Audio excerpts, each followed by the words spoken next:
This is Phantom Electric Ghost, and we're live on the air with Kisstopher Musick, PhD, and we're going to talk about changing your life through authenticity. And I want to welcome you to the Phantom Electric Ghost podcast. How you doing tonight or today? Thank you. I'm doing great. I'm in Melbourne right now, the So is it wonderful nighttime? city. Is it nighttime or daytime? It's nighttime. I guess it's pre-morning, right? It's like the witching hours, 12:30 Okay, in the morning here. So alrighty. So that's great. Like I lived in Japan at one time, so I understand. I live in Japan now. Oh, you do? Cool. Like Yeah. What part of Japan do you live in? I lived in Moto Azabu near Roppongi Okay. in I live Tokyo. in Nagoya. Yeah, in Tokyo. It's like a district in Tokyo. Yeah. So it's near Roppongi. Everybody knows Roppongi. I was in this place called Moto Azabu, which is like part of Roppongi. Really, it's in that area. My daughter, Nice. my daughter went to the Nishimachi, um, Nice. and I was working for an insurance company. I'm an IT guy in my day job, but yeah, it's a whole different world. But thank you again for being on the show. We love to talk to people from around the world. That's been our thing since 2016. And one of the things we always ask any guest before we start deep into the conversation is that what motivates you and why do you do what you do? So I'm a therapist, and I believe that therapists can help people have more good days than bad. Warms my heart every time I hear somebody has a therapist. I'm a therapist, and I have a therapist. I always tell my clients, if your therapist doesn't have a therapist, get a different therapist. So I think having more good days than bad is tough, and that sometimes you just need a little bit of help, and it can make all the difference. And I hope that I can be that difference in people's lives. Well, I think it's important to have that kind of. And I'm a big fan of Victorian poets, and they came up with the idea of the looking glass self, which is like self-examination, and then you're gonna want to talk to people about that, by putting it into their poetry, they kind of put it into the world. But the idea is like if you do that analysis, then you want to probably talk to somebody about it too. Um, Mm, and it's just I think it's important to understand like all the aspects of a person and the kind of problems that we put on ourselves with like walls and ceilings and limitations. So limiting beliefs are like a big thing that we talk about on yeah. the show. But how do you live more authentically? I've tried to, make authentic conversation of like a part of this show by doing it live, which Well, some people find hard to do. I I think actually get people that don't want to yeah. do the show because we're live. Well, like we were talking about you being a musician, right? And I think you can feel the difference when somebody's telling the truth in what they do. It just causes a deeper connection, right? So when you're playing music and it's coming from an authentic place, the harmonies are richer, the vocals are more moving and more touching. And so being your authentic self, my practice, my approach is compassion focused therapy. And the number one goal in compassion focused therapy is to get rid of shame Mm, because it's a useless emotion when we study it. It doesn't do anything. I know it's hard baked into a lot of societies, but it doesn't actually serve any purpose. Shame and guilt don't actually change human behavior. And we find that when people know what they yeah. truly value and are honest with themselves, then they can decide how much they want to deviate from that authenticity. So if you're always moving in a way that's true to you, then you're going to have more good days than bad. You're going to have less depression. You're going to be less anxious because you're going to know what you're about. And you can decide to go outside of yourself, right? Be adventurous, try something different, but knowing who you are and knowing when you're overextending, when you're underextending, that really the key to reducing anxiety and having confidence and really loving and liking who you are because you're not constantly having that disconnect. Hope that makes sense. Well, it makes a lot of sense. I think in terms of authenticity, I find with creative people, what we try to go for, a lot of people I've been talking to over the years is like vulnerability Yeah. and the idea that it doesn't have to be perfect to be good. That a Yes. lot of musicians sometimes we get in the trap of like we'll be in a studio and we'll do a take like 100 times and you're like, well, what are you doing? Yes. What are you doing? Like you're in there like 8 hours on the same song. And then you start Yeah. saying, there's diminishing returns because as a producer, I always go back to people and say, you know what? When you start to do that, you're kind of destroying your work Yeah. because like the first three, four takes are closer to your original intention. And the Yeah. rest of them are trying to either you're scared of what you did or you're getting obsessive and you're wrecking it. Yeah. And I tell Sage, like, let it go and walk away. Let's go do something else. Yeah. Let's do another song. Let's walk out, go get a coffee, go walk in the woods, or do something else, because you kind of have to stop yourself, from Yeah. doing it. And I tell people, don't get hung up on what it should be. Look at what it is. There is beauty in our imperfections. That's where our uniqueness lies. Perfect is one thing. It's just flat. There's no curves, there's no edges, there's no intricacies, there's nothing to catch our eye or really lock into. And if we were all perfect, it would be a total homogeneous world. And how boring would that be, right? Because like a little offbeat or a little moment in music can make it stand out from what everybody else is doing because you are your own secret sauce, Yeah, right? You are that your own is magic. And so I that tell that people, is yeah. all the time, Well, that yeah, is so, super. you're your awesome sauce, right? That's why you're out here in these streets moving the way that you do because you get it, right? You know that you're that spark, that you're the magic, and that's what being authentic is. It's embracing your awesomeness, standing in your excellence and being like, "I did that, and I can do that," whatever your intentions are.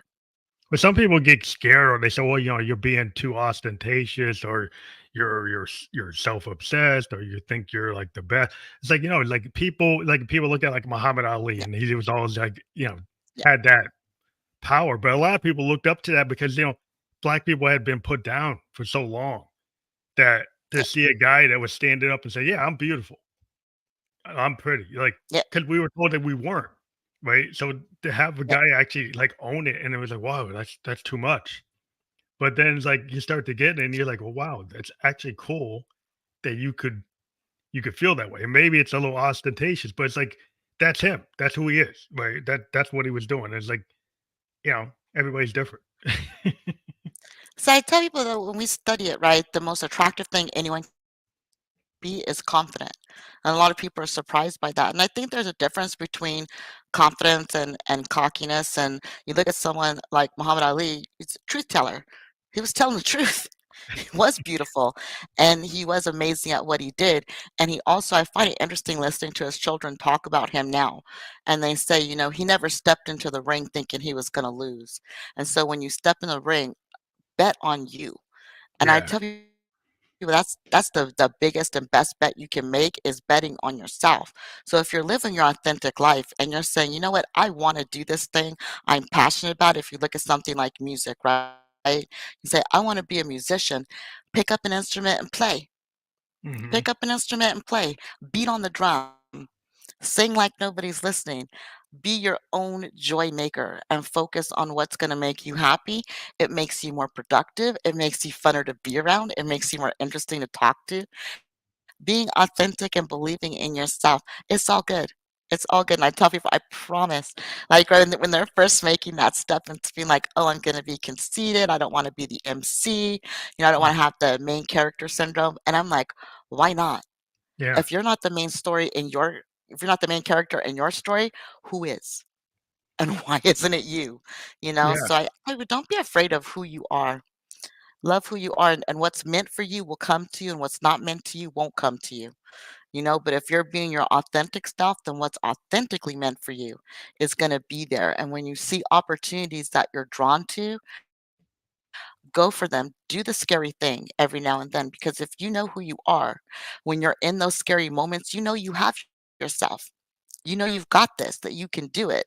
And I look at people like when they're out there and they're putting themselves out there, like a musician who puts themselves on stage, or someone who goes for a job interview that is a step up from their last job. And those are the moments that people are their most beautiful to me. And I know I sound like a therapist, and I tell people, just because I'm saying something positive doesn't mean it's not true. Yeah.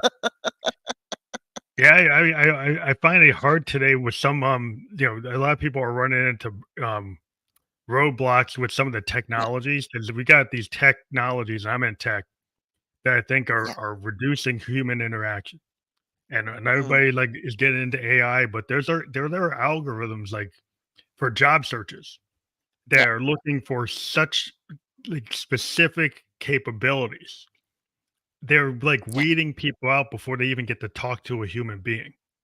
And I think that's a yeah, big, like, mistake, and I've been talking to a lot of, like, HR people, and they're like, "Yeah, some of these systems are just, like, totally stopping me from being able to even get to the candidate," yeah, because they're just so specific, and, like, every human being has the ability to learn, right? And you yeah, got these companies that want people, like, if for example, like AI. AI is a brand new technology. Who's gonna know everything about AI today, right? yeah, They say, and then you get a job description that says, "Have, like, 4 years of AI experience." Well, who's gonna have that right now? Except right? for the guys who are at OpenAI or ChatGPT Yeah, is like, yeah, they would have it, but maybe it would be smart to have your actuary who knows actuary science learn AI, but you only want somebody who knows AI, well, he doesn't know it, but if he has, like, a business knowledge that he could learn it and then apply it to that profession, and there seems to be people with, like, they got a disconnect between, like, yeah, you could learn that. That person could actually do that, but you're not even giving them the chance. yeah. So that's interesting. So my husband is a chief data officer, and it's something that we talk about all the time, and something that I kind of my husband's jobs knows that I'm all up in the business, and something I talk to him about is always, when you're putting a job together for a candidate, look at your screening tools and ask, what is this screening tool producing?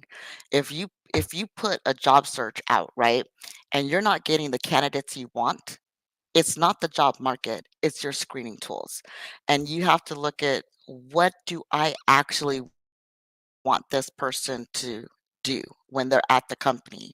Do I want them to have growth potential? Am I trying to grow and develop talent, or am I looking for developed talent? And then do your own research. Get out there, look at what other companies are doing, and be smart about it. Because I think that that is part of being authentic, right? Is saying, hey, I know what I like, I know what I don't like. This AI does not know me better than I know myself. When I look at it, something that's written by ChatGPT, there's a feel for it. And people are using ChatGPT to write their resumes. And I love AI. I love technology. I think it's a beautiful thing, but it's not a human. So Yeah, I write a blog. My blog is very formulaic, but it's my formula, because I want people, when they read my blog that's on my website, yep, Adjustment Guidance, which is the name of my therapy practice.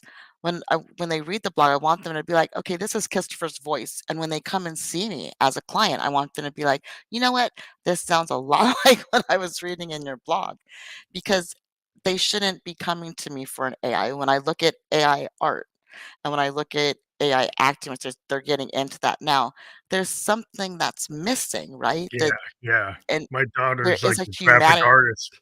My daughter's a graphic lost. artist, and she Yeah, rails on it because a lot of people in her community who are graphic artists are getting replaced by this, like, AI art, and it can look yeah, to somebody who's not really an artist or a real fan of art yeah, history, it can look like it's art. It doesn't look like it's not art. But it's right. missing the human element. It's missing the imperfections, like I said, like the happy accidents. Like Yeah, if you think about, like, I look, my daughter is, like, really into painting and sequential graphic art, and it's hand done with pencils and pastels. And there's something about the human capability of every artist. They have their own style. But the AI yeah, actually, what it does is it takes styles that already exist and yeah, approximates them or appropriates them without citing them, yeah, which ticks off a lot of artists because 'cause they're like, it's using my work and it's not citing it, which is pretty much yeah. plagiarism. And you were like, "That's not cool." It's not cool. I own a publishing company, called Cinnabar Moth Publishing, and I use an actual human to make all of our covers. And the cover process using an actual human is that they ask you, "What's your book about?" And they ask you, "Who's the" and we do the book cover, and then we do, like, 2 MCs, and I can tell because 'cause I'm in the publishing industry, I can tell those books that have the pre-made covers that have the AI art. It's missing it's a certain, like, feel. It's just a je Yeah, ne sais quoi that it's missing, and our, authors are so much happier with the process. They're so much happier talking to a real artist, and you can make these little subtle changes that are really easy to make that only a human would understand, right? I yeah, want her to have like, this character needs to have a little sparkle, or this character, like, what's their mood? What's their vibe? What's their energy? If you have a character on the cover versus if you're making a choice to not have a character on the cover, what does this mean to the author? And I find that with the working with the AI art tools, they don't really ask that no. emotional content. I guess, I'm a therapist, so yeah, I'm always like, "What's the Yeah, emotional what's content?" emotional? Well, Yeah, art and is all about emotion. I mean, a lot like in yeah, music, we see it too, because people will use AI to try to make songs, and not that it can't do it. It'll go and do it. If you tell it to sound like James Brown or sound like yeah, Prince, it'll find something. But the thing is like it's the secret sauce. It's like it's that like you can have somebody that likes James Brown, but when they approach it, they don't actually hit yeah, it note for note like James Brown. They actually approach it based on who they are. And that's why yeah. in the blues, like the blues has a certain format, right? Yes, But it when does. Hendrix does Red House versus when Stevie Ray Vaughan does Red House or Yes, Albert King does it, it's the same song, but it's done differently by each guy. Each yeah, guy is doing it from based on where their soul is and where their heart is. And it's like in that zone, but it's not the same song. yeah, And sometimes people don't yes. don't get that. So, I like listening to, like, old old rock, right? And I was interested in they had a show on for a while that was like, is it AI or is it the actual artist? And I was like, I wonder if these people that are doing this, they're designing the AI, right? The people who are writing the code, I wonder if they've been to a live music show because it's just like, back in the day, I'm in my 50s and there used to be this old commercial, is it live or is it Memorex? Yeah, yeah. And for me, just the differences the choices that an artist makes, right? The conversation that the artist has with the audience when they take their break, the slight little differences from show to show. Yeah. If you follow someone on tour or you go to a live music venue and just sit and be with that. And I'm a huge fan of Afrobeats, and I'm so spoiled Mhm. that Afrobeats have come to Japan. And so there's something going on almost every weekend, and it's so lively and it's so fun. And I just really hope that AI stays in the lane, right? Where it can be a really great tool and it can be really helpful, but you see it coming into the mental health field Yeah. and you It's coming see these everywhere. chatbots. Yeah, and there's chatbots now, and I understand that everybody wants to save money, but there are some places where I feel like AI is just not AI's lane, right? Yeah. And so It's I'm trying to really force it concerned. into it's like, put a square peg in a round hole. Yeah, Yeah, and a lot of, that's exactly it. and I think, it's like the industry. Like, right, any industry comes in and they wanna automate, they wanna save money, Yeah, right? And then you find out there's still a niche for hand-built, human-made things, right? yes, It's like I have some, like, synthesizers that are hand-built, yeah, and there's something about the hand-built synthesizer versus the mass-produced synthesizer that it actually feels like a acoustic instrument because yeah, even if you buy the same brand the next day, that model is a little different in the lane. It yeah, is actually in that brand. It's like each one is like unique, and you're like, wow, that's just there's a reason why people buy like acoustic instruments that are hand built. yeah, They buy because of that, because it gives that the artist like this is going to give me a tone that's not like yeah, anybody else's tone, and that's why they do it because you want to have that. But then you have this mass produced kind of things. The AI things like doing this mass production Yeah. which is cool and it allows people to economize. And I understand it. I'm in business, but there's some places where you still have to have a human being make those judgments Yes. in terms of like there's morality, there's like just a discernment. There's a discernment that a Absolutely. human being makes that unless you get like sentience inside of Yeah. AI and it has some kind of personality, it's not going to have that. And so that's what people need to But be then warned about. and two, with everything, I tell people there's like micro intonations, micro inflections, which you're probably really aware of as a musician, right? With the different Mhm. instruments, the micro vibrations in the sound. There's slight differences with utterances and Yeah. such. So There's also micro expressions with the face. So when we're looking at AI, right, or if we're looking at there's a lot of text-based therapy, and I have concern about text-based therapy, and I think it can be good for some people, but a lot of the text-based therapy places, they limit the therapist to how many characters they can respond. And yeah. I'm just for me, that doesn't feel like the right way to be moving, right? Like Oh, tokens. if It's you're limited by like the token capability of AI is like it's a yeah, it's mathematical. It uses power. It yeah, costs money. So it starts putting limitations.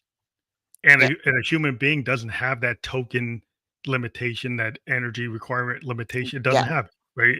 To a certain extent, like when because your brain can is doing that without using power, using yes, electricity, right? Being limited by token concepts, which these are like yes, limitations of the tech, right? And so everybody's always, no computer that's ever been built can match the human brain. I'm in IT. I do software yeah, design. There's nothing that is as powerful as the human brain. There are people who somehow think the AI is. It's not, right? And it's not. that right there is you're making a mistake. I find it really interesting the studies on AI bias, and I found it interesting that an African American woman who was working on the AI project, you might have heard of this, the AI Mhm. wasn't recognizing her face, and then for Halloween, she had Yeah, put on yeah. a white face, and I was like, "Wow, this was so deep to me," because she hadn't. She was designing it. She was the one writing the code. And she didn't think about it. And Yeah, she hadn't thought about looking at the different things that we have to teach AI. And so also we have to teach AI culture, right? Because yeah, if someone being themselves and embracing their culture, embracing who they are, how we say, and my favorite word is an expletive that's, the F word is my favorite word in the human language. I think it's so expressive. It can express like the most rage you've ever felt in your life, but mhm. also the most joy you've ever felt in your life. And Yeah, I just context is wonder, everything. like, Yeah, designate right? the I just context. wonder how are Yeah. they gonna know that, right? If because if you're looking at the rules of language, cursing, right, is not something that is seen Well, as yeah, and then positive or fun, they build safety into it, right? So you build safety into right? something. And then it's like, okay, well, you're not supposed to Yeah, say the N word, but what if you're a hip hop rapper, right? What if right? you're De La Soul or Chuck D? Well, in that context, it's not, or NWA, it's actually not wrong for them to say it in the context of what Right? they're doing. But if you build a Because general it means brother, safe it means yeah, family. yeah, but if you build a safety algorithm, it'll say it'll stop people from expressing themselves. And they've seen this on the internet where black people using words Yeah, are being actually censored and not allowed to do their yeah, post, where then like white supremacists are somehow able to get their stuff through.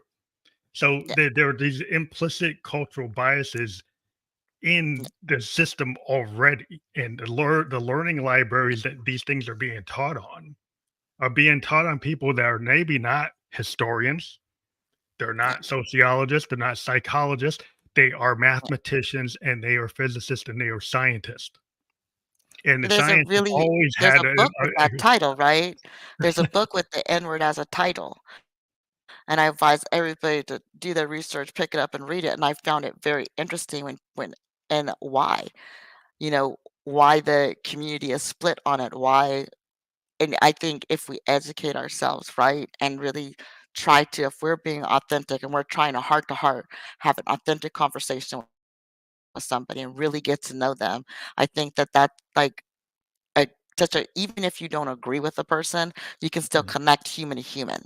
Yeah. And I think that is so I find Kendrick Lamar to be super fascinating. I just love all the awards and acclimates, and I'm, like, rooting for him. Do I agree with everything that he No, stands for? he's No. actually said things that have kinda, but that's the end of human being. Like, every artist has said at some Yeah, point in their career something that ticked off their fans, that ticked off their critics, because they're human beings. You can go yeah, back and look at, like, Dylan went to a phase where he became a born again Christian, and some of his fans were like, "What?" yeah, Prince became a Jehovah, and people said, "What?" It's yeah, like people go into phases, and yeah, then you're like, "What is going on?" And it's like, well, that's who they are. And so, yes, human beings aren't perfect, right? And so the yeah, whole idea of like being imperfections are like innate. And then if yeah, what happens with computers? They know zeros and ones. They know on and off. yes, They know yes and no. And then we've yes. gotten sophisticated enough to make you think that they know more than that, but they don't. It's like And even everything is still self-learning based. machines self-learning machines only learn what they're exposed to. Yeah, it's a very limited, and you Yeah, can have hallucinations where, like, yeah, if your learning library is only up to 2015, and you ask it about something in 2024, it might tell you something that it pulled out of yes, it, but it actually doesn't represent what's going on in 2024, right? yes, So it can go and give you false information. It can tell you that to use a rock or yes. something. It can So go and apply like something that doesn't make sense yeah, at all. It's like, what is that? It's like, so you got to be very careful about it's like garbage in, garbage out is the rule in yes. computers. Like if I put garbage in, it'll give me garbage out. So something that drives me wild that I just is that I've seen change, right? I have my PhD, super proud of it. And the rule for any research that I used in my research was that it had to be written within the last 5 years, and it had to be like had to do all of these tick boxes.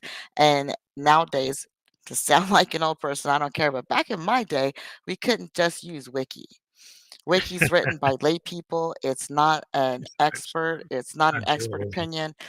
Lots of people put wild stuff on Wiki that is just not true. And now in high school, they're letting people use that to cite in their Yeah, papers. but we see what's And I going on just in the public today is like you yeah, got people saying, I saw it on TV, so it must be true. okay, okay, people are saying it on TV, don't make it true, don't believe everything you see on TV. We have people that are like very high level people. And when I went to Yeah, college, I went to Bowdoin. I mean, and you had to cite stuff, right? You write your paper, you got to prove that you're not it's not plagiarism, that you're yes, right. And you got people yes, today, it's like, where's that standard?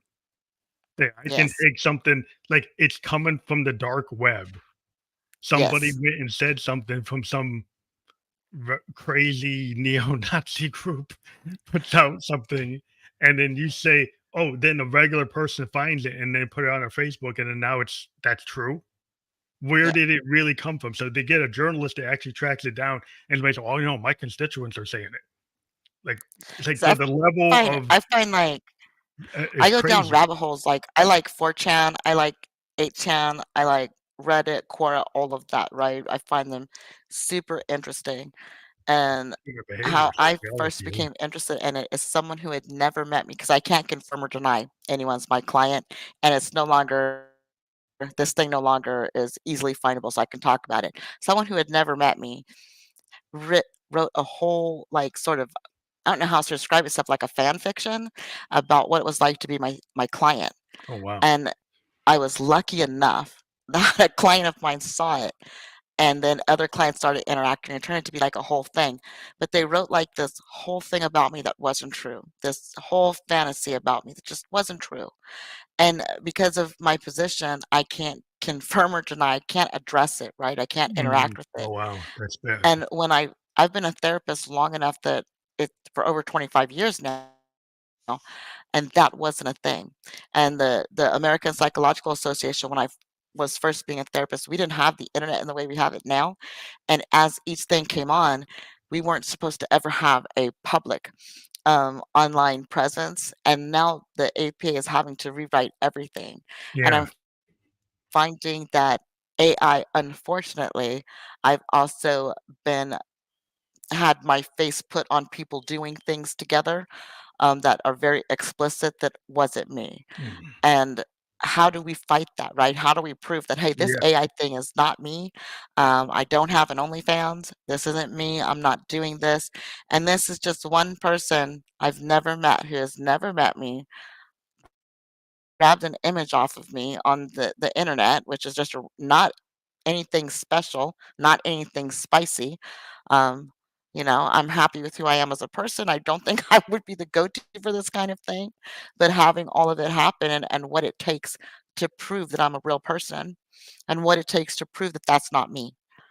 yeah, And that's so, the difficulty is the I've actually taken some courses on AI, and they have, like, ethics courses, yeah, right? Is part of, like, AI. If you're gonna get into it, you're supposed to take certain, like, level of ethics, and the problem is the people teaching the ethics, yeah, right?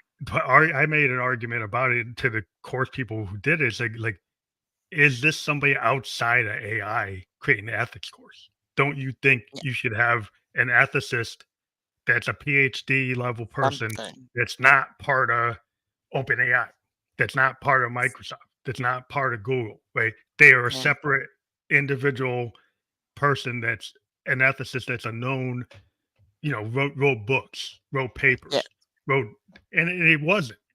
It was somebody actually working for the company.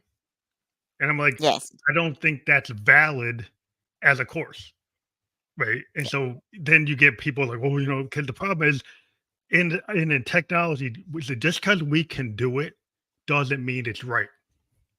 The problem with the technologist is they will go create capabilities that actually go against existing law, privacy yeah, rules, morality, and they say, "Well, great, yes, look what I was able to do." Well, you know, it's jumping ahead of our controls, and that's it's a big moral issue that we need to deal with in society because what you just talked about, they where's the law to match what's going on, right? There's a lot yes, of people like imagine a kid in school that gets hit with that. yes, The bullying that can be done to kids today with this tech. They can cause yes, people to have suicides. They can cause all kinds of real bad harm. And where's the controls? Where's the rules? Where's the school rule? Where's the college rule about this? Where's the rule at work for a colleague yes, at work? Like where's it's not catching up to what the capabilities are. I think it's yes. all about human beings. You got to understand that just because somebody can do something doesn't mean that it's right. That's my thing I'm saying, just because you can doesn't mean you should. Yeah, And I feel like with a lot of the AI, right, we're looking for the shortcut and we're not looking for, again, that human connection, being authentic. Sorry, I have to take a sip of water. yeah, yeah. And so knowing our value system and thinking about is what we're putting out in the world. Is that how we want to represent ourselves? Is that how we want to impact other people? Do we want to be the good thing in someone's life or do we want to be the hard thing in someone's life? Why are we making the choices that we're making? And the person I actually ended up did meet the person, did connect with them, and I was able to get everything as much as anything can be taken down, all of those things Wow, that's good. taken Yeah, down. actually, And the person was actually a lovely person who just came across my picture and thought I was beautiful. Okay, they just thought they could use right on. it. Yeah, thought I was beautiful. Thank you. That's a compliment. I accept it. But look where it went, Mhm. right? Because I'm still a person. There's a person behind that image, and it did impact my life. And when I was talking to them, I was really moved by how isolated they were Mhm. and how isolated they thought their actions were. They didn't feel like they had a reach. They felt disconnected from the world. They felt lost and they felt alone. And in Wow. that loneliness, in that moment of loneliness, they connected with my work and what was out on the internet about me. And so Yeah, it's like it started from this place of loneliness, right? it's like And then it started anomy, right? Like in sociological right? terms of like anomy.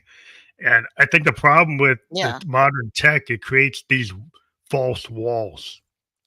Like, you're sitting Yes. in your room, you go and do something like that, and you're like, "Oh, this is just in this sector of the web, and it Yeah. doesn't matter because you don't see the impact. If you're out in society, if you're out in a crowd Yes. and you go do something, there's gonna be a consequence when people see you do that. But now you have this Right. anonymity and you have some self like protection, and maybe you're not thinking it out. You're just like, oh, I'm afflicted with enemy. I'm disconnected. I'm not really socializing well, and so you get a lot of bad habits, Yeah. and you go into zones with tons of other people with bad habits, and they And so kind of that's why encourage each other. and if you're bringing it back to being authentic, right? If you authentically don't wanna be a bad actor in the world, and this person authentically did not wanna be a bad actor in the world, but this lie, right, that they were this thing they told themselves that they were alone, that they had no one, that they couldn't reach out, that they couldn't connect, none of that was authentic.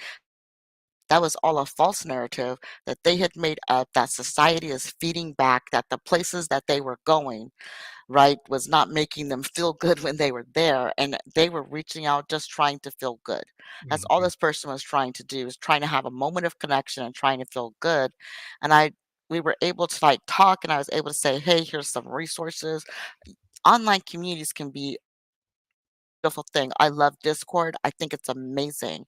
But like you were saying, garbage in, garbage out, right? If you're going to places, go to those wicked places, but have also places of happiness, places where people are Yeah. trying to do more good than bad. And I like the more this than that dynamic because we're not trying to do perfection, right? More good than bad. Some days I'm in like there was a book I used to read my kid, A Horrible Rotten No Good Day. Some days I want to kick rocks, go bang on the drum, go kick rocks, but then come back to yourself and realize, hey, I don't want to put kicking rocks into the world every day. I want to smile. I Yeah. want to be happy. I want to feel joy. And I want to be real and I want to be authentic. And I want to connect with real, authentic people. When you're going on these forums and these places, there are ways to tell if you're talking to a real person. Get out of echo chambers. Talk to people who disagree with you and realize that it's really people are not as far from each other as they think, Mhm. because we all just want to not suffer. Yeah, I think there's people who are just there's all this like the age of resentment and the Yeah, age of I want to bring it back to what it was. Like the whole idea, like yeah, make America great again. It's like they're looking for some kind of magic period that never existed. yeah, If you're yeah, a student of history, you look at any time period, it was never great for everybody. It wasn't as great as you actually are yeah, saying it is, right? But you want to romanticize things. You want yeah, idealized visions. So people have yeah, these idealized visions when certain people didn't have, women couldn't vote, women couldn't be, in jobs, black people I think couldn't be it's in like jobs, this idealized version of perfection for someone, right? Like we were talking about our it it wasn't perfection. And if you look at I look at that dominant structures. And for there to be dominance, there has to be submission, right? yeah, Because or else you're not dominating. And is that what you want? Do you yeah, want people to be subjugated? And what does subjugation bring? It's a suppressive act to subjugate. You're going to miss out on so much creativity. You're going to miss out on so much joy. And I tell people, I'm a huge history buff. I love history. That's one of my favorite things to do is just research things. And I say, if you trace it back, you can find that most cultures, even before we were joined, because interesting, psychology actually started as linguists, and the linguists who started were actually ethnographers who went around traveling the world, looking at other cultures and talking about the similarities and differences in other cultures. mhm, And there are far more things that are similar than are different, right? We all have family structures. We all have community structures. We all have music. We all have art. We all have food and flavors. And I tell people if you think that you want homogeneity and that you want one single dominant structure, then I challenge you to eat the same thing for 30 days. Every day, yeah, you can't The do it. exact same thing for 30 days, right? And then tell me that that's what you wanna do for 365 days. And when I say eat the same thing, I'm saying eat a plain piece of bread with no seasonings, Yeah, no nothing. Just pick nothing on it. something plain or a piece of fruit that grows local to your area and only eat that. And tell me that's better for you than having, there's 31 flavors for a reason, right? Yeah, And 31 yeah. flavors, right? Well, I think that what happens is, people get, you know, I don't know, I think a lot of people feel that, like, when somebody I don't know, there's certain people out there today, what I've seen is their idea of freedom is actually Yeah, suppressing somebody else's freedom. And the question yeah, is what does that have to do with you? If somebody else exactly. practices a different religion or speaks a different language, how does that affect you? If somebody has their own medical personal situation, what does that have Yeah, to do with you? And why do yeah, you feel that your freedom is tied to their action? And then yes, and where's the empathy? Like, and switch it around. Would you want somebody to tell you that you can't get a yeah. vasectomy? Would you like somebody to tell you that you can't, like, get plastic surgery, that you can't do this, that you can't do that, Can't you get a can't eat this? tattoo, can't get a Yeah, piercing. but somehow you have a thing saying you want freedom, and then you wanna take freedom away from other people. And it seems to be Yes. like a lack of education, empathy, and, just, like, common sense. 'Cause there's certain things that are just But and I tell common. people too, like, if I'm limiting you, I have to watch you. As soon as I'm putting limits on what you can and can't do, I have the vigilance that comes with it. And I tell people Where's vigilance the is freedom in that? exhausting. Well, where's Yeah, the freedom in that? Like, the idea vigilance is that exhausting. yeah, that you gotta create a whole structure, which you gotta Yeah, create a whole agency to monitor this person, but you want the freedom to do whatever you want. If somebody told you, yeah, "We're gonna create a monitoring situation for your religion, and if we catch you praying, we're gonna grab you and put you over here." yeah. You would say, "Well, I can't. You can't have that." But you wanna And go I do that to somebody else.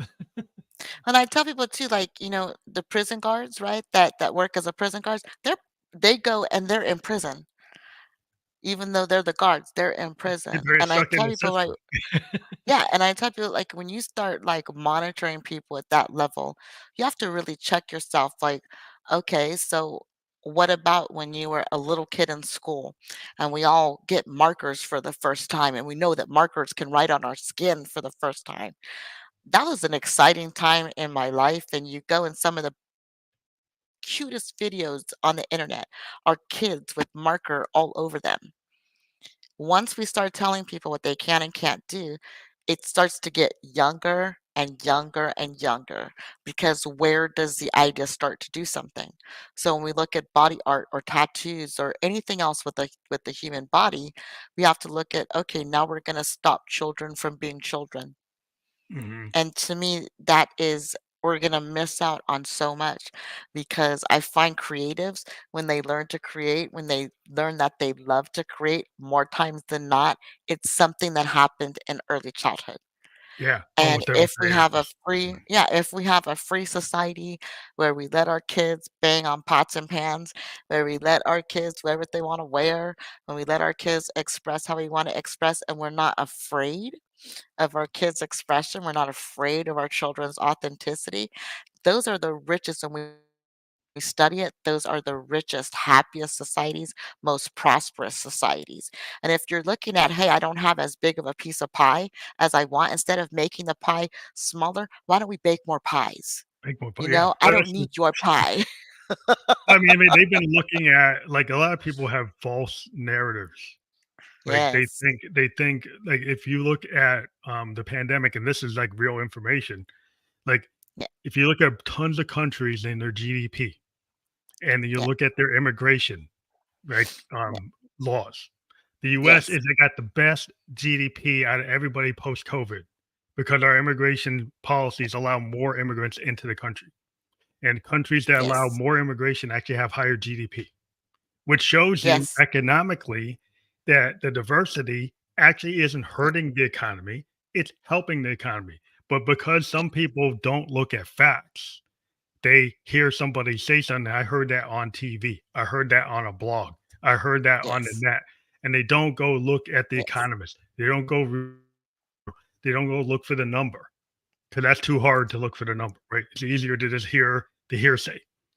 And And I think too, if a lot of people, and so I'm American, I love America. I think it the promise of America is a beautiful thing. I live in Japan. That makes some people angry.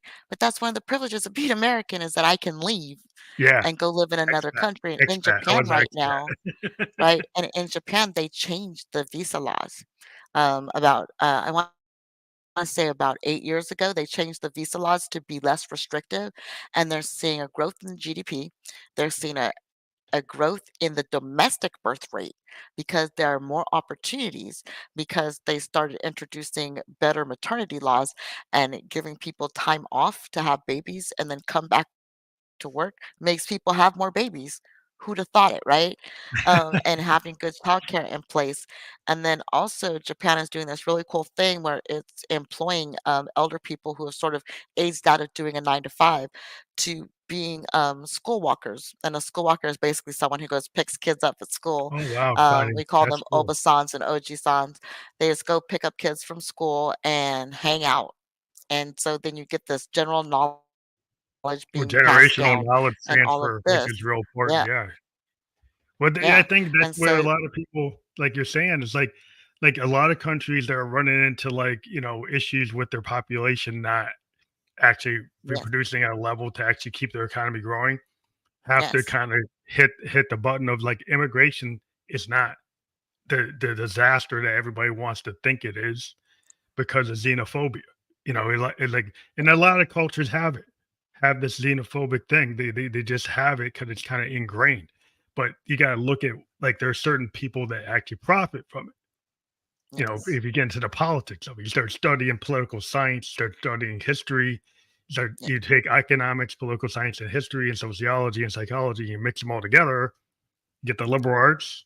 But you get yes. some people today are so focused on maybe just the mathematics, maybe just the But I software think design. too, They don't, a lot of people when they bash immigrants, a lot of people don't know that a lot of the immigration laws don't let people work. yeah, Like, they actually cannot get like the refugee laws while your case is being reviewed, most countries won't let you work. And a lot of immigration laws, especially in the United States, you're if you're there for work, the company that you work for, you can't switch companies. no, you're stuck, kind of like You slave can't have labor. yeah, You're kind of yeah. stuck. And And then so if we're they saying, like, these people are a drag on the social support network, then let them work. well, Let you're them work while kind their of case is being pre-designed. I reviewed. mean, if you design something to fail, like you designed it Yes, to fail, and so you yes, have to look at why are you designing it to fail? Why are you yes, designing it so these people don't are really don't have full human rights? So yes, you're restricting like their humanity because you yes, don't think that they're human, right? You still have a problem. And I think it's the really is the empathy is like I think the society needs to have like a lesson, like to be taught. yeah, Like you need to have empathy for your fellow man is number one to stopping war, stopping violence, stopping all these bad things, yes. right? But the lack of empathy for your fellow human being is like our worst trait. And because when they show all these people not working, if you said, "Hey, you can get a job and you can stay in this country and you can prosper," they wanna work. The Yeah, narrative that they don't wanna work is a false narrative. They can't work. They're legally bound yeah. from working if you're seeking refugee status.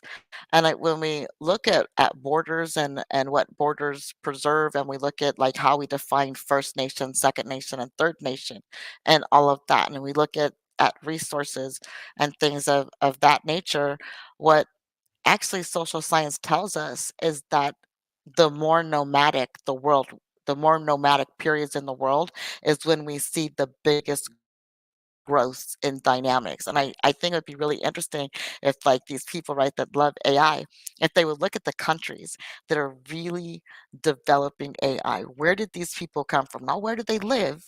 Where Mhm. did these people come from? Where were they educated? What is the diversity of thought that is feeding this idea, that is driving technology, that is driving all of the things that they love most in the world? Look at the diversity of thought behind that, and then ask yourself, is diversity of thought a good thing?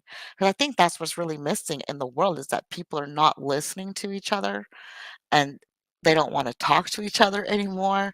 And, as the kids say, you got to get out and touch grass. I say, no, get out and talk to somebody. Yeah. Get out from behind the keyboard, get out from behind the screen. I know irony of irony, and I'm on a screen right now, but listen to people you don't agree with. Well, I think that having dialogue, man, the whole that way, having a Yep. liberal arts education, like I was exposed to people Yes. from around the world when I went to school. My roommate was from Japan. Later, I ended up going to Japan because I had experience of Yes. living with my roommate from Japan. Right, I was in the international club, knew people from China, from Taiwan, from Egypt, from Yes. South Africa. It's like, and so when I was at Bowdoin, it wasn't that diverse, but I found Yeah. like all the diverse people on campus. Right? And it's 1,400 kids, and there's like not most of them are not from around the world, but I seem to find all the kids in my zone were from around the world, and I'm like, it was interesting that in that little town in Maine, I'm talking to kids from South Africa, China, and Tokyo, and these other Yeah. kids are just talking to somebody from Ohio or New York or Kansas, but they're Yeah. not talking to that kid from China. And And I tell people, it's a mindset, I Calif think. yeah, and I've been to almost every state in the United States. And I tell people visit other states, and I was surprised by how most of the stereotypes and things I had heard about the state that I was visiting were just not true. Were just Oh not yeah, true. I met states are some of the diverse. most Yeah, amazing, yeah, I met some of the most amazing and kind people in Montana, and I didn't like have anything to think good or bad about Montana. I was just driving across the country, and I met this lady in the grocery store, and we were got to talking, and then I went horseback riding, and that afternoon, I love horse I have a passion for horses, and we ended up, like, having dinner and getting just so welcoming and so loving, and then I went and we were in Chicago, and next thing I know, we're going on this wonderful lake tour and going and seeing all of these sites, and it was just really interesting to me just how welcoming person to person I was in every state that I visit, and it was a thing because we were visiting, we were going back, because 'cause we'd been in Japan for several years, and I wanted to go to spend some time back in the US, and I was surprised driving cross country, drove cross country the north part and cross country in the southern part, and everybody was so welcoming, yeah. and I think it's everybody just was like you so have to. kind. That's just being like a world traveler, like Jack Kerouac on the road. It's Yeah. like if you get out of your comfort zone and you actually Yes. start to, get outside of yourself and outside of the things that you've been kind of told, whatever, these are the norms. And just Yes. start like, well, let me find out for myself, Yes. and I think that's like, if people ought to start thinking instead of turning like nations and we're citizens of the planet Earth, right? And to Yes. my mind is like any person on the planet Earth has a right to be on planet Earth. Right? Yes. And the mindset is no, like we're in nation states, you only have a right to be in the nation state where you came from, right? And I think Yes. that kind of mindset is very limiting. And I think the world would be a Color lot outside better off lines. if we were actually, you know, we're a citizen of the planet, and if this person could be Yes. actually might add a lot of value if they take it from point A to point B, but you're putting all these restrictions that don't make any sense, right? If they're allowed to Yes. actually go where they need to be, they actually are going to Yes. probably fill a need, but you're artificially restricting that commerce.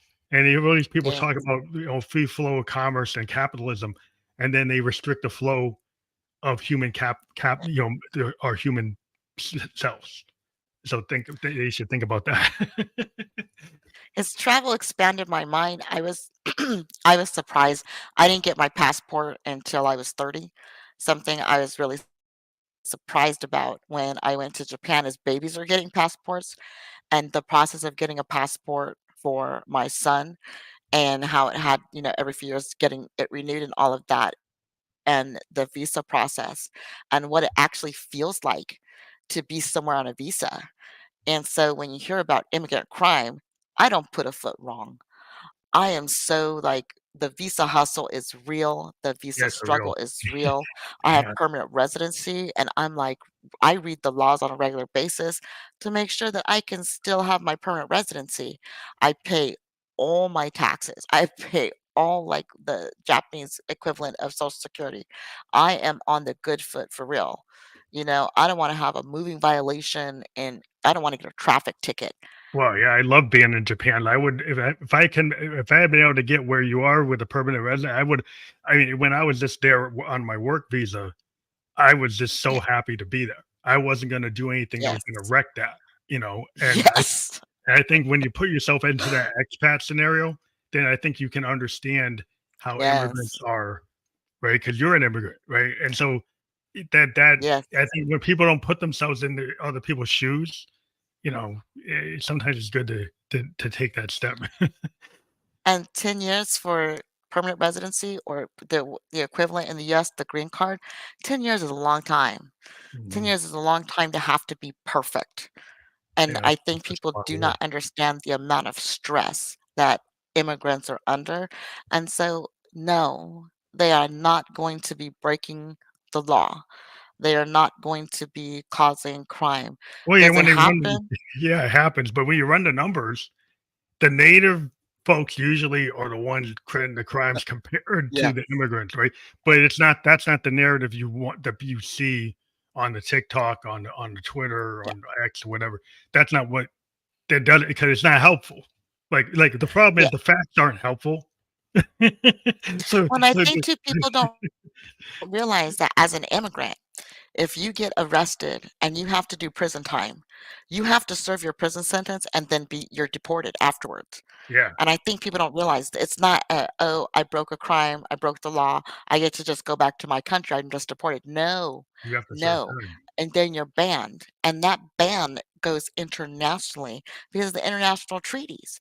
So if you commit a crime in the United States, you can't go to other countries. It limits your It limits their mobility capability, yeah. I mean, it's like everywhere as an y immigrant, right? And so I feel like I really wish that there was a way for everybody to spend some time and just do a summer abroad somewhere, right? And I know it's a pie in the sky. I wish that there was a way for the social structure to be like, hey, we value just even if you're visiting the city, the country next door, And I find like because you were in Tokyo, I'm in Nagoya, which is on the lower side of it.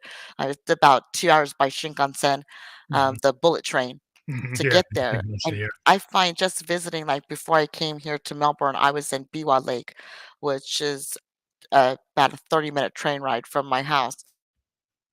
And it is a completely different vibe. It's so peaceful. Everyone's so chill. Nagoya, very industrial. Everybody's intense. Tokyo, everybody's moving. Everybody's Yeah, got someplace to go yeah, and they need to be there yesterday.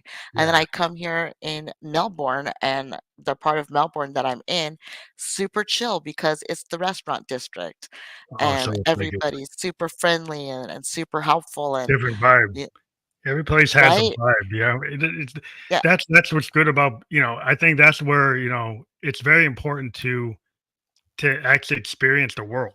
And there are ways yeah, to do it. Like a lot of people don't even like I was in a big Fortune 500 company and they had people that do you want to go to Tokyo? And there are people yeah, oh, I can't do that because like I won't be able to go on the golf course. I won't be able to do this. I won't be able to do that. I'm like, yeah, like they don't have golf courses in Tokyo.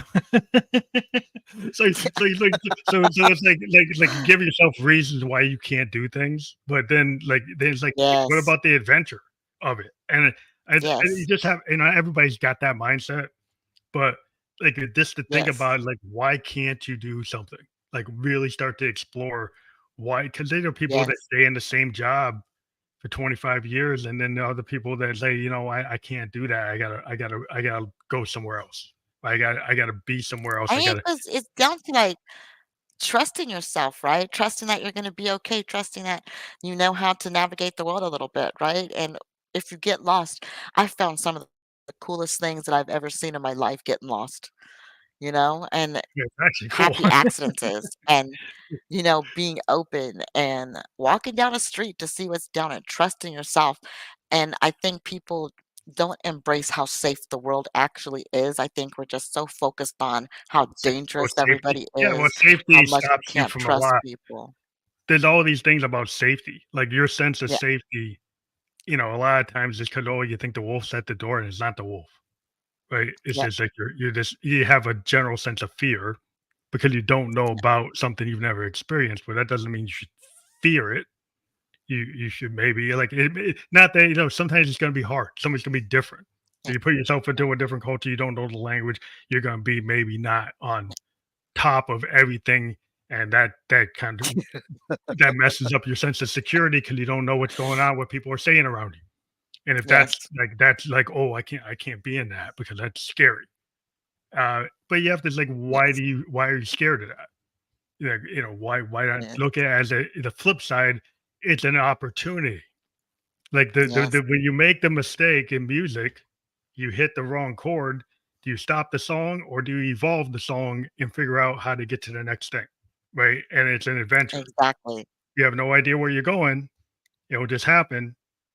And you gotta trust that it will work out.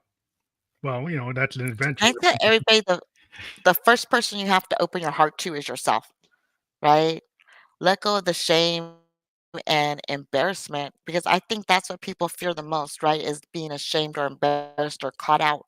And I feel like, but if you're being you, you're being real, you can never be caught out. And there's nothing to ever be ashamed of. And so, like, making that, having a discordant moment in music and exploring that and letting yourself run, letting yourself rip and run and have fun, that's about knowing that there's no shame in trying. If someone Yeah, tries, you've done the bravest, boldest thing you can do. If you tried to do something. And I want people to celebrate that. If you tried to get to know somebody, if you tried to go someplace new, doesn't matter if you got there. The fact that you tried, you got a little bit further than you would have been if you didn't try at all. And that the walls that you keep talking about are so important for people to realize the first wall they have to let down is the wall between loving themselves and knowing themselves versus the lies that they put in place to protect themselves. You know, mm, be real about who you are, what you love, what your values are. And then it's so much easier to get with other people and just listen and be present and see what they have to offer. And you find out we're not that scary, you know? Like yeah, us as human beings, we're not that scary. And most people want what's good for what want social good, right? They want what's best for the world. They want what's best for their family. And trust yourself, you'll trust other people. yeah. I think it's like if you stop thinking like that other person is the wolf. That Yeah, other person is actually going to lead you to an opportunity. Like you were able to go horseback riding when you met somebody you didn't even know. yeah, Like all these opportunities when you meet somebody, you learn something. You learn about new food, new words, new yes, ideas, new things that you end up getting into things it's like, and you yeah, end up like those end up being the best moments of your life yeah, instead of just sitting there eating the Wonder Bread day after day yeah. after day after day. It's like, I don't think I want to be on the Wonder Bread every day. So I just tell people just go down the spice aisle in the store and pick out a spice you've never tried before. Put it on something. Even if you don't like it, you learn something new about yourself. So I like to do just random spice grabs at least once a week at the grocery store. I just pick up random spices and I educate myself about where'd this Or, spice come from? You know? What is this spice she's used very for? adventurous. Yeah, she's super. My daughter's like 25, and she's at home doing like work from like a homeschool thing because she has some like medical issues. But she is constantly finding recipes, and she loves to cook. and she has Nice. like a hydroponic garden. She's always trying new Oh, things, nice. creating new, actually growing new things, trying new recipes, and she's always cooking dinner and making these really interesting dishes from around the world. She gets like really into it, and I just find it like her generation, well, at least the people in her generation that she hangs out with are very adventurous in terms of like where they go, what they talk about, what they're willing to Yes. address. And I learned from my daughter because she's in that new generation of 20 something that is willing to do that more than my Yes. father or my grandfather were ever to willing to do. So my grandfather told me I couldn't move to Japan, like forbid it. So I didn't actually move until my grandfather passed 'cause I was very close. But I thought, this is the same man that moved across the United States, moved from one coast to the other. It says I can't move to Japan, but right on, whatever. And then I have a son, he's 30, and I look at my son, and one of the coolest things that my son has ever said to me was, "Thank you for showing me the world and making me confident enough to be in it." And I Mhm. was like, "Oh, that's the kind of compliment, like as a parent you dream of hearing, right? Thank you Yeah, for yeah, giving me that's freedom." awesome. I think it's a beautiful thing, the lessons that you passed on, right? And the openness to receive your daughter and not scold and not make her small, not try to box her in, like letting her have the garden, supporting that, tasting the food when she cooks it. My son loves to cook, and sometimes I'm fortunate enough that we're still close enough, even though he's out in the world on his own, living by himself, he comes over to my house and he's like, "Got groceries. I'm gonna cook." And I'm like, "Okay, Imma eat." And we just, sit there, we laugh, we talk, we cook, we put on music. We love music in our family, and we're very passionate about listening and having a good time. There's nothing better than, like, getting in the kitchen and cooking together Yeah, and cooking is a big. bringing in spices and all of that, right? And being introduced to new flavors It's so creative. I and mean, new I foods. love, like, I think cooking is just as creative as music or any kind of art, Yeah. and, but it's just amazing to talk to you. It's always like, I always find time goes by so quickly on the show, and we It already hit, does. like, our time, but I wanted to mention your URL, the adjustmentguidance.com, and, like, let people know, like, if people click on that, is that how they connect with you? Yes, they can go to adjustmentguidance.com, and I have a blog. I also have, um I love Meta, Facebook, but it's decided that I need to be adjustment guidance there, and I also need to be adjustment guidance Nagoya therapy practice. So they can find me on Facebook, and then I'm just Christopher on Twitter. I'm on there every now and then. If you want to see my spicier side, that's what you'll find on Twitter. That's not me being a therapist. That's just me being Christopher. If you want to connect more with my therapy side of things, you can go to my website or check out my blog on Facebook. The blog is also on the website. And, find me on podcasts. Support your local podcaster. Thank you. If you know someone that's podcasting, share a link. Do the right thing. Let's help get this out there and spread it out to the masses. I love what you're doing, and I hope everybody supports it. I hope they check out your other episodes. I'm a huge fan of the work that you're doing. I like when you talk just to musicians as well as other people in the mental health. You always have good, interesting conversations. Please, if you listen to this one, you liked what we talked about, go check out other episodes. It will Well, thank not be you. time wasted. Be time well I spent, I promise. I do appreciate that. That is, that's a great. I really thank you for that. They are really. I don't know what to say about it, but I thank you very much again Thanks because, for having me. This is a great conversation. It was just a really great time. Anybody who's thinking about being a guest, I think they should reach out to you. It's just so welcoming. It's a wonderful experience. Thank you so much for the experience. well, thank you again for being a guest on the Family Like a Ghost podcast. We were just live on Facebook, YouTube, and Twitch. We will be on all the other podcast platforms where you can listen to or watch a podcast by later today. And thank you again for being a guest on the Family Like a Ghost podcast, and have a great time in Australia and when you're back in Japan. But thank you. Thank you. Thank you. And I hope you have some good food. Tell your daughter to keep the faith, keep creating. She's cooking something good today. I can smell it already.